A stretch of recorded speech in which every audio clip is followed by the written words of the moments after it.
So we have the new Imagine round versus Toji, but this one's a bit disappointing because of how easy it is, I have to say. I definitely expect a much stronger boss when it's Toji rather than, the usual Jogo, SO Kachizo, etc. But this actually felt very, very easy.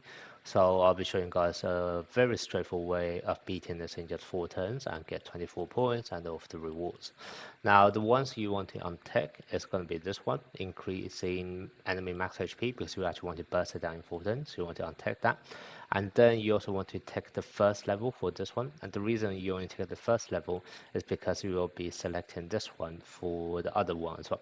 So the first level of this increasing enemy ult count fill rate by 1. The reason is so just that the enemy, if you actually select the highest level for this, the enemy would actually do his special attack on turn 3 before you can do your nuke, which you want to avoid. So that's kind of why you'll be trying to slow him down slightly by only taking the base level for this one. And as a result, you have to take this one in order to get 24 points.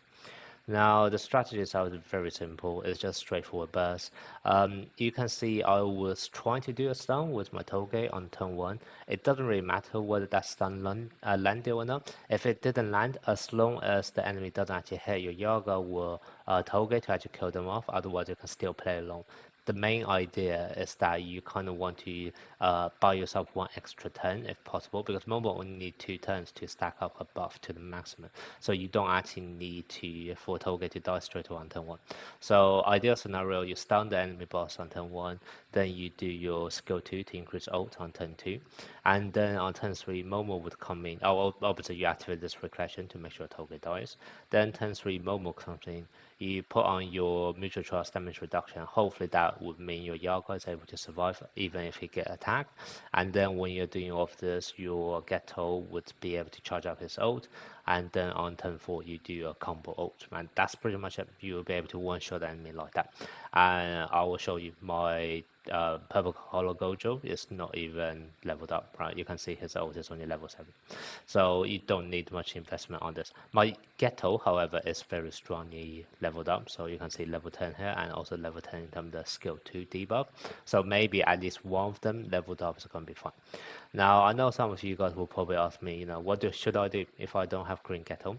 You can potentially change it to Gaku Genji instead. If you are going to do Gaku Genji, then rather than trying to do a combo ult with your Hollow Purple Gojo on turn 4, instead what you'll be needing to do is change the recollection to one which would actually increase your curse energy, so that your Gaku Genji can actually do 4 debuff in a row, and that basically can hopefully give enough debuff so that your Gojo can also one-shot. I personally haven't been successful with Gaku Genji instead of Ghetto, mainly because I think my Hollow Purple Gojo ultimate level just a bit too low, and I don't want to put any resources in him since I already have a Hollow Purple Gojo who is obviously a much better version of them than the Hollow Purple version. So that's kind of the only reason. But if you do have Gaku Genji and don't have Ghetto, then do feel free to give that a try and see whether that works for you or not. ドイツを先にやるか最善の一手を勘弁さて手加減はしてあげる授業を始めよう出かけ挨拶相手の勘弁冷静にね手加減はしてあげる授業を始めよう防げ進め挨拶バカバカ可愛くないやつばっかりね相手の舐められるのごめんだしねさてやっちゃっていいの授業を始めようぶっ飛ばしちゃってその程度進め終わりだなバカようやくだ相手の動き可愛いそろそろ潰すそれじゃおしまいにしようか授業を始めようみんな頑張ってはあ交流挙式紫相変わらずだ行くよイエーイなまったかなまあ最強だからね